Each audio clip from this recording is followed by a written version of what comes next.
The R90S is an icon. It comes actually from a time where bikers were rebels. It's a cool bike from the 70s, and the bike has a real great soul.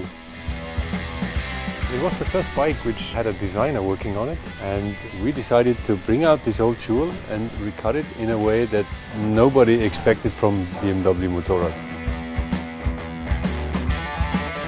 We were looking for a partner with the right spirit and knowledge how to build a high-performance bike. And we found him, actually in California.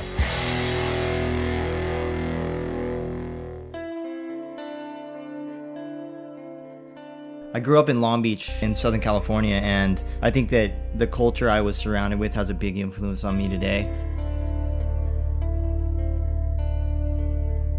Motorcycles are a huge part of my life.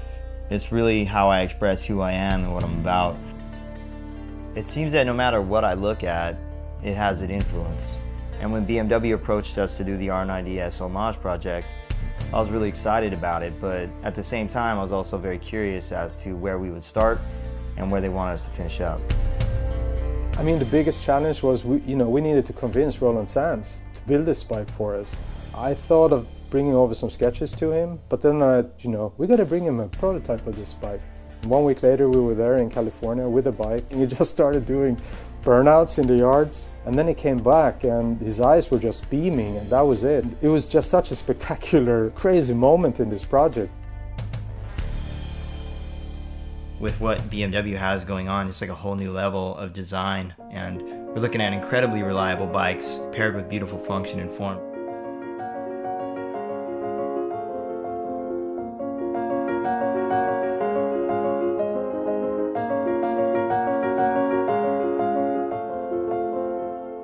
What I really love about motorcycle design is that you get to design every bit and piece of the bike.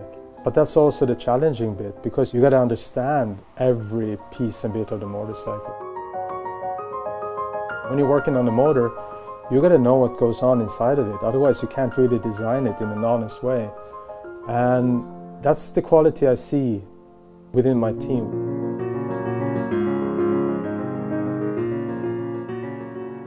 What I think is interesting with this motorcycle, somehow it also reflects the spirit in the design studio. Because a lot of people out there, they think that we're like these super clean-cut guys running around in white lab coats and, working on computers that creates motorcycles in a magical kind of way. Yeah, on one hand it might be true, right? We're a very high-tech company. On the other hand, we're really a bunch of garage rats. And guys are welding and grinding and getting dirty. And this combination, I think, is just the coolest thing, right?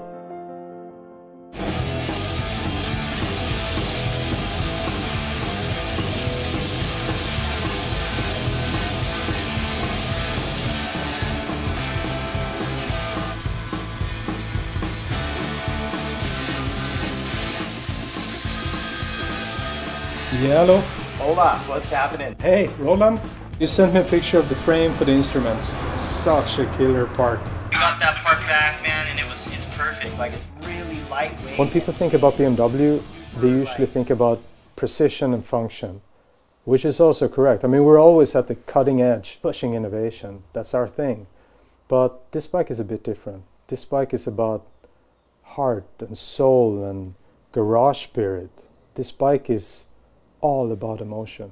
I wasn't expecting it to. What I really like about this bike is that mix between old classic style and new technology.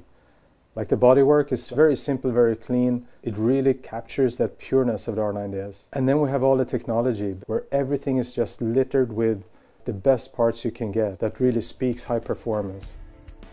When BMW came to us and said they wanted to do the R90S homage bike, it was a really big project just in general, but we really attacked it from both ends. So it was not only aesthetically correct, but then the fully functional aspect of it as well. All of us had the same vision, which is pretty, I think, unique when you pull people from such different parts of the world together. But I think that it really shows in the end result.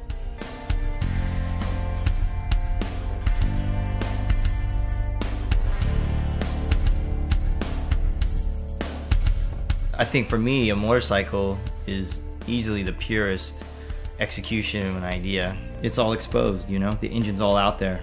Every mechanical piece is exposed to the world, and you really can't hide bad design with a motorcycle. It's all right there. I really get a lot of satisfaction out of making that work.